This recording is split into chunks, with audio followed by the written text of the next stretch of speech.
Cool. Hey, Soa, how you doing? Hey, Ivanna, what's cooking? Oh, just trying to keep myself sane. Thanks for having us on. I really appreciate it, especially when it comes to talking about mental health. It's something that's pretty close to me. So, I yeah, appreciate you. spread the word. Appreciate you taking the time because I know how busy you are, and I thought it'd be cool chatting with you because you've been obviously working a lot in mental health recently. So I'm really interested to know what you've been working on and how you're dealing with this whole Yep. situation. So how are you coping with self-isolation? It's been tough, but a lot of the stuff. I mean, in a way, it's kind of good that this has happened. Not really, but because it's kind of made us, and I guess it's kind of made a lot of people think outside the box. So number one, how they're going to make money. Number two, like if they've lost their jobs or they've had to close down gyms or close down their shop, how are they going to bring income in? So what we deal with is we do a lot of the stuff with the mining, where we do presentations on the mental health, roll out toolboxes, spreading the awareness, getting people to talk, removing the stigma, and more just knowledge is power, educating people on the mine sites because they are in an isolated kind of environment where they're away from families, loved ones, whether they're doing two weeks on, 1 week off, or 4 weeks on, 2 weeks off, whatever the stint they're doing, they're still away from birthdays, Christmases, all the special times that they're away from. They're away from family, where it's just sacrifices that they're making. So that's what we do, and especially then we bring into the physical fitness side of it, where we there's I mean, yourself, by exercising, how much clarity and how much the benefits from it increases brain serotonin, increases the level of endorphins. So there's a lot of benefits from it, and it's just more educating the people on site. You can't tell people on site because a lot of the people on site, miners that have been in the game for 10 years plus. So you can't tell them, listen, you need to go and work out, because if because they won't do it. So you can't tell someone to do something that they don't want to do. Yeah. One of the instances where guys puts their hand up and goes, "So I've never trained, never will. Why would I start now?" And I said, "Okay." But then I asked him, "How's life going?" And he said, "Look, I'm a little bit depressed, but that's life. I'm away from the family. I miss my family. I get lonely. I have a bit of anxiety in that as well." So, but then telling him in a different way than telling him to go and exercise and say, "Well, look, some things that's helped me through depression, anxiety, and going through some hard hurdles in my life was exercise." And you might want to start simple. So you just got to explain it to people in a different way, than telling someone to go and do something which they won't want to do. So again, educating them. So that's what we do, and it's been really busy because even though, like I said, even I was veering off track, but thinking outside the box, we've had to do online workouts and online concerts where we've got a concert on this week where we're live streaming multiple concerts throughout the next couple of weeks from, it could be, like a celebrity kind of concerts that we're doing. So it just gives people on site something to look forward to. So. Yeah. Okay. And so have you noticed the difference dramatically since all of this has happened? Oh, absolutely.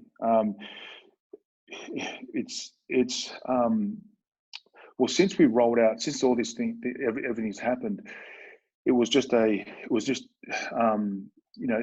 things were changing every single day in a way of, things were getting shut down. All of a sudden, you didn't know what to expect until you actually woke up and if you watch the news or you get emails saying that they're stopping flights, the border's closing. So we've had to kind of adapt pretty quickly. But everyone's doing great with their mental health. Yeah. Because we're always in touch with everyone, making sure that everyone's okay. Even people in isolation as well. They're thinking that instead of them doing isolation, we're always making sure that we communicate with them, which is really important. But it's 2 weeks locked up is pretty hard, but things could be worse. Yeah. And so how are you keeping your head above water during all of this? I mean, I understand that you've got a business to run and, you guys are really busy, but how are you and your family keeping yourself balanced and in a good mindset? Yeah, good. I've dealt with a lot of, a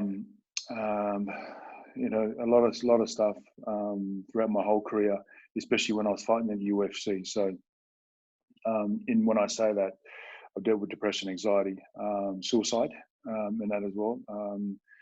I remember I sent a text message to my daughter, which saved my life, and her reply saved my life because I was ready to take my own life. I was standing on a chair with the rope around my neck, and that reply text message. If it was 1 minute later, I wouldn't be here talking, having this conversation with you. But that's part of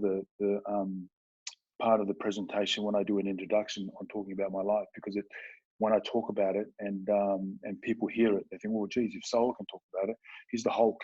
He hops in the octagon and he competes for a living. But if he can talk about it, maybe I can. So I do a lot of exercise and that as well, to keep my head above water as well, just to kind of yourself, and I see you do so much exercising, and I'm sure you wouldn't be in Perth. You'd be hovering around somewhere in Europe or back to Bali and doing these retreats.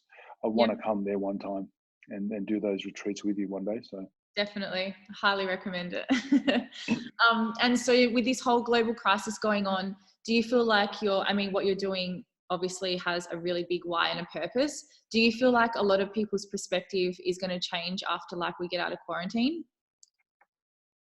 100%. This is just going to change everyone's perspective on life, in a way of hygiene. A lot of the time before, if people washing their hands, everyone's used to washing hands now. Everything you touch, you just wash your hands straight after it. So there's so many negative and so many things that have been put out there that you don't know what to believe. But at the end of the day, I just believe in God, and it is what it is, and just kind of get through the day by doing what I can to help people, just helping people, getting out there and just making sure there is limited stuff, obviously, with the whole social distancing and that as well. Yeah. So hopefully soon as this is all over, if everything goes to plan, that we can all come out of this, in good health and unharmed. So. Yeah.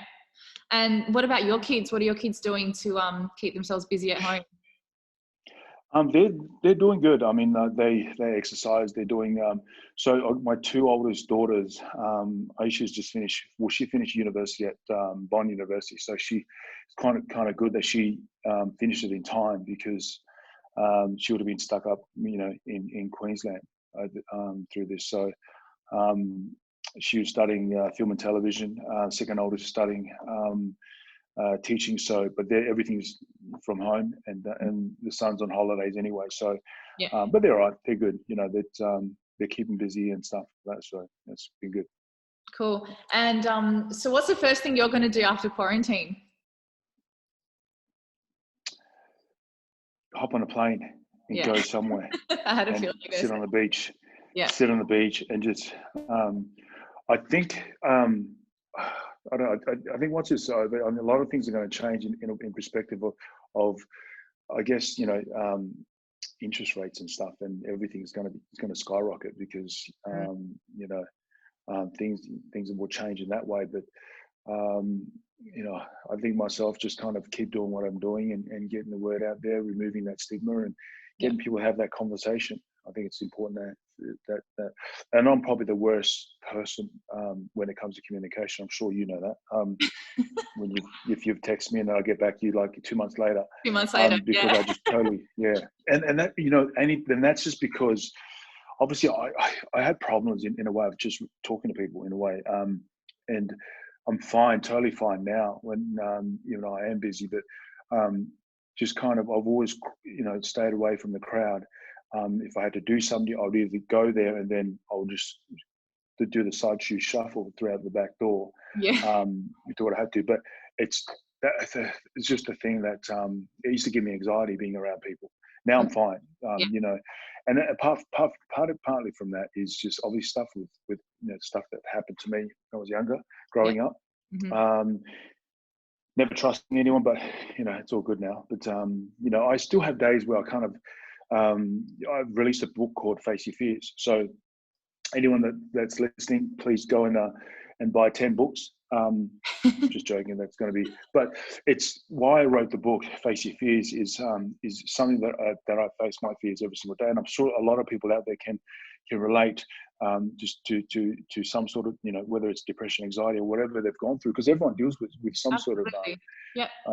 yes. So I released a book just to help people that do read the book, and if they do read the book, to hopefully help them in some way, going through the dark times and stuff. So if I can, help them that way, then yeah.